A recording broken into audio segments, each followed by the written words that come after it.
Salam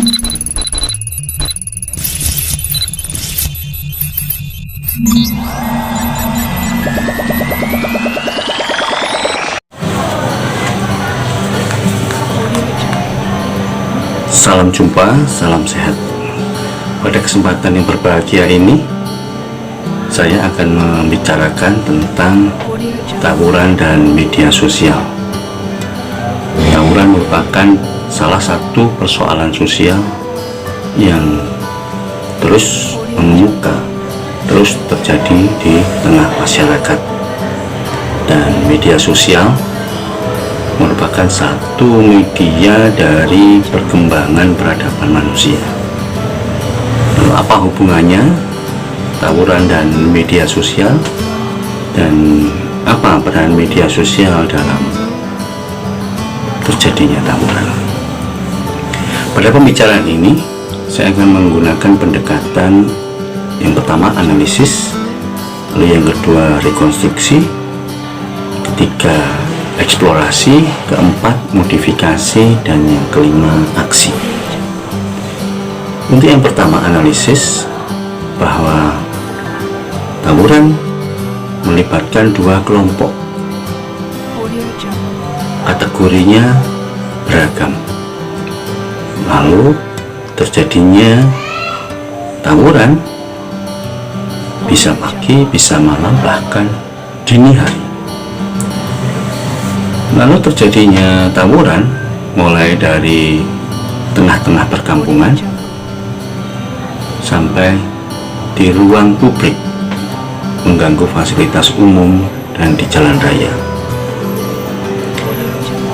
Dan media sosial memiliki peran di mana? Posisinya media sosial dalam konteks tawuran ada di mana? Lalu kita masuk ke rekonstruksi. Rekonstruksi artinya bagaimana kita menempatkan, membaca ulang dari terjadinya tawuran, bahwa tawuran mengalami pergeseran dari kategori pelaku, bukan hanya dewasa, bukan hanya remaja, tapi juga anak tingkat pelajar SMP. Dan tujuan dari tawuran pun mengalami pergeseran, bukannya sekedar adu kekuatan berebut satu wilayah tertentu, tetapi muncul fenomena baru, yaitu demi popularitas. Lalu eksplorasi. Bagaimana eksplorasi? Artinya kita mau melihat kembali sebetulnya apa yang menjadi penyebab terjadinya tawuran. Bisa dari faktor internal individu itu sendiri, bisa juga faktor eksternal dan campuran. Bagaimana faktor penyebab internal?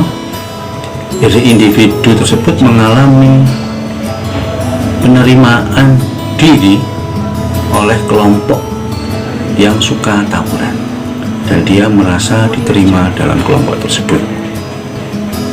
Dia dapat diakui dan dia merasa nyaman dalam kelompok tersebut dibandingkan dengan kelompok lain. Lalu faktor eksternal artinya bahwa kelompok tersebut melakukan tekanan sosial, baik dalam bentuk ejekan, dibully, maupun berusaha menarik anggota baru, sehingga tujuannya adalah menambah jumlah anggota. Ya, sedangkan faktor campuran bagaimana? Ada dua pihak yang berkepentingan, ada dua faktor ini.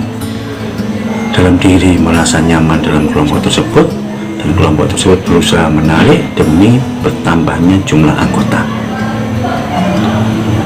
Lalu bagaimana memodifikasinya? Bahwa media sosial yang dipakai sebagai sarana komunikasi ternyata berubah fungsi, berubah peran, yaitu dipakai sebagai sarana mempublikasikan, memviralkan aksi tawuran. Media sosial dipakai sarana untuk mengejek, untuk memicu, mencari musuh, dan menayangkan secara live tawuran tersebut. Lalu bagaimana rencana aksi yang dapat dilakukan? fungsi media sosial, platform-platform yang ada dan sering berpotensi dipakai sebagai sarana untuk mengejek, memicu, memprovokasi, memviralkan, harus memotong mata rantai terjadinya komunikasi. Tujuannya adalah agar tidak terjadi tawuran, lalu mencegah terjadinya tawuran, dan yang penting bagaimana media sosial menjadi saluran, menjadi sarana media agar dipakai remaja untuk hal-hal yang produktif, edukatif, dan konstruktif. Sehingga dari sini jelas peran sosial, media sosial perlu menelisik, memotong, memutus, menghentikan. Salam sehat.